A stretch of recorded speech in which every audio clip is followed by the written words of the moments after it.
దేవుని మహాకృపను బట్టి దేవుని యొక్క మహాసింహాసనమందు ఆసీనుడైన దేవాది దేవుడు అగ్ని వంటి వాడైన దేవునికి కృతజ్ఞతాస్థుతులు చెల్లిస్తున్నాం.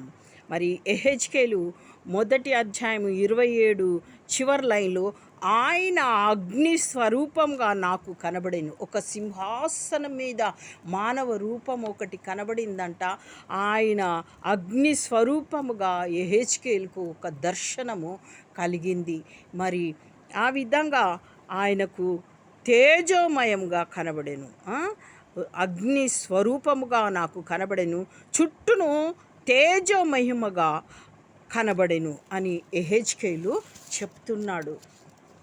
28వ వచనము మధ్య లైన్లో ఇది యెహోవా ప్రభావ స్వరూప దర్శనం అంట ఆయనకు కలిగింది. యెహోవా యొక్క ప్రభావ ఏంటిది? స్వరూప దర్శనము ఆయనకి కలిగింది. అంటే ఆయన స్వరూప దర్శనం ఏ విధంగా కలిగింది అంటే ఆయన స్వరూపం ఏంటి? అగ్ని స్వరూపముగా నాకు కనబడెను అని చెప్తున్నాడు. ఈ అగ్ని ఎక్కడ దిగి వచ్చింది, ఎప్పుడు దిగి వచ్చింది అని అంటే, ఈ అగ్ని అపోస్తల కార్యము 2:3లో అగ్ని జ్వాలల వంటి నాలుకలు ఎప్పుడు దిగి వచ్చింది అంటే అపోస్తల కార్యము 2:33 కాగా ఆయన దేవుని కుడిపార్శ్వమందు హెచ్చించబడి, అంటే శిలువ మరణము పొందిన తర్వాత, జయము పొందిన తర్వాత ఆయన దేవుని యొక్క కుడిపార్శ్వమందు హెచ్చించబడ్డాడు. పరిశుద్ధాత్మను గూర్చిన వాగ్దానము మరి శిష్యులకు చేసినాడు, మనకు చేసినాడు, తండ్రి వలన పొందినాడు. అంటే ఆ అగ్ని స్వరూపము యొక్క దేవుని కుడిపార్శ్వమందు కూర్చొని ఈ అగ్నిని ఒక మరి ఒక ఏంటిది పరిశుద్ధాత్మ ఆదరణకర్తగా మన మీదికి పంపించి ఆ అగ్ని నాలుకల వలె మన మీదికి వచ్చినప్పుడు వారు భాషలు మాట్లాడడం కనబడింది.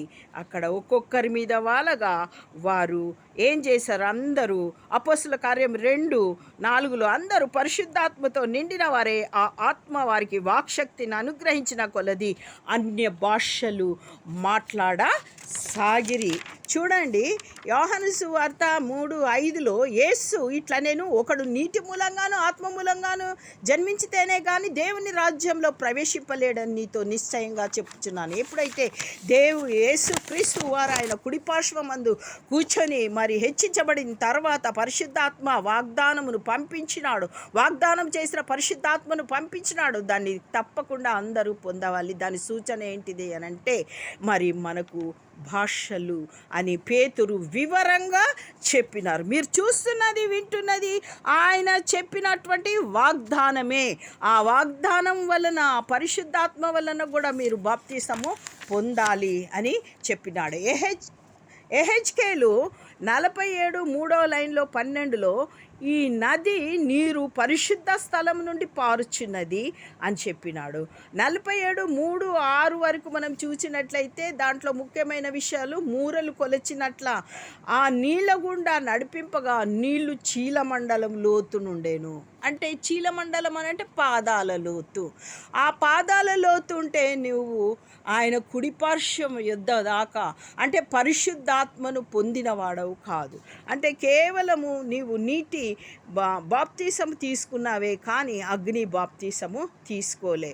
మళ్ళా 1000 మూరలు ముందుకు పోయినప్పుడు నీకు మోకాళ్ళ అనుభవంలోనికి నీవు వస్తావు. ఇంకా ముందుకు, ఇంకా 1000 మూరలు ముందుకు పోయినప్పుడు నీవు ఎక్కడికి వస్తావు? మొలలోతులోనికి వస్తావు. అటువంటి అనుభవంలోనికి వస్తావు. మళ్ళా మిక్కిలి లోతుగా వెళ్ళినప్పుడు దానిలోనికి దాటుతావు. దేవునికి స్తోత్రం. ఆ విధమైనటువంటి అనుభవంలోనికి వచ్చినప్పుడే నీలోనికి పరిశుద్ధాత్మ అనుభవములోనికి నువ్వు వచ్చినట్లు. నీవు నిలిచి ఉన్నావు, కరెక్టే, బాప్తిసం తీసుకున్నావు, కానీ నీవు అంతా దేవుని యొక్క మరి అగ్ని బాప్తిసం పొందేటటువంటి లోతైన అనుభవంలోనికి ఇదే అంటే మరి వాక్యం అనే ఉదక స్నానము చేసే అనుభవంలోనికి నీవు ఇంకా రాలేదు అని అనుభవంలోనికి రాలేదని తెలుస్తుంది.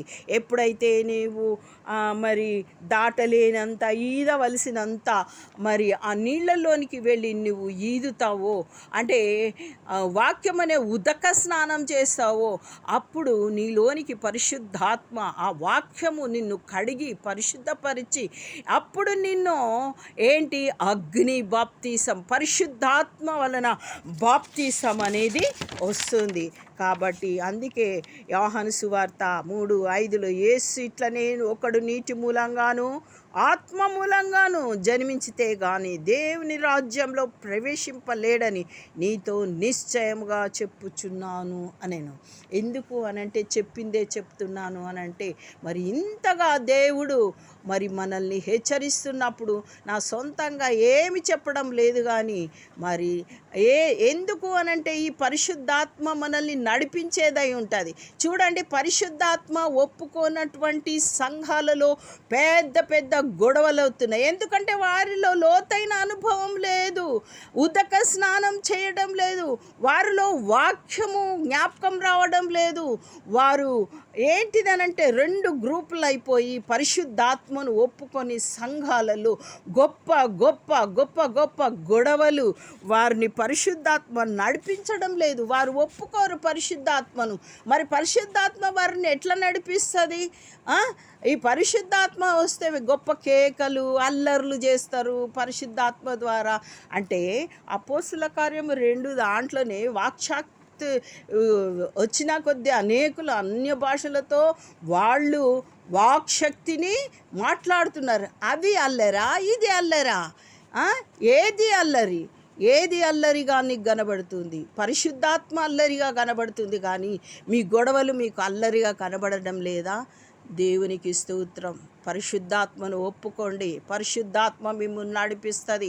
గొడవలను ఆపగల శక్తి నీ వలన కాదు, నా వలన కాదు, కానీ పరిశుద్ధాత్మ శక్తి వలన. అది దేవుని ఆత్మ కార్యము కాబట్టి పరిశుద్ధాత్మను ఒప్పుకొని పొందుకొని ఆ గొడవలను ఆపుకోవలసిందిగా దేవుని పేరట దేవుని ప్రేమతో మిమ్మల్ని దేవుడు ఆత్మ హెచ్చరించుచున్నది. దేవునికి స్తోత్రం. దేవుడు ఈ వాక్యమును దీవించి ఆశీర్వదించునుగాక. ఆమేన్, ఆమేన్, ఆమేన్, ఆమేన్, ఆమేన్.